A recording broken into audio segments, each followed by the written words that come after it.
10-6, subtracting mixed numbers. This process is exactly the same as adding mixed numbers. You subtract the fractions, then subtract the whole numbers. You want to use equivalent fractions, so you've got to get a common denominator for both of your fractions and then subtract them. If you get a fraction of an answer, that fraction goes in your final answer, and then you subtract the whole numbers to get your whole number answer. We'll do an example together. So let's do this example together. We have 4 1/4 minus 2 3/12. So let's subtract the fractions first. We have 1/4 minus 3/12. My common denominator can become a 12. So we multiply 4 times 3 to get 12. So we have to multiply the top by 3 to get 3.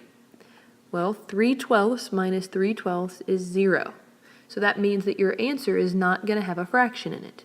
So now we go up and we subtract our whole numbers, 4 minus 2, and we get 2 for a final answer. Let's take a look at this example. 4 1/4 minus 1 2/3. So we subtract our fractions first, 1/4 minus 2/3. We have to find the common denominator, and let's make it both 12. So if my denominator is 12, my numerator is 3. If my denominator is 12, my numerator is 8. So you see here that we have 3/12 minus 8/12. Well, we know that we cannot subtract 8 from 3, so we're actually going to borrow from our whole number.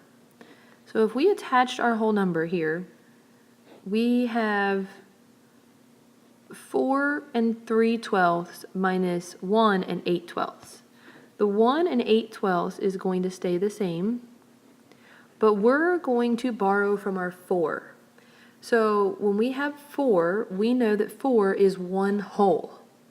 So if we have 4 over 1, if we wanted to take away 1 whole from that, and we turned this 4 into a 3, we would actually, and I'm going to write it kind of up here, we would actually be able to write this as 3 plus 12 over 12, which would be 1 whole, plus 3/12. If you add all that together, that would give you 4 3/12. So we're actually going to write it as an improper fraction and write 3 15/12. So now I can go back to my subtraction problem and say 3 15/12 minus 1 8/12. 15 minus 8 is 7, and my denominator is 12. So there's my fraction, and then I do 3 minus 1, which is 2. So I get 2 7/12.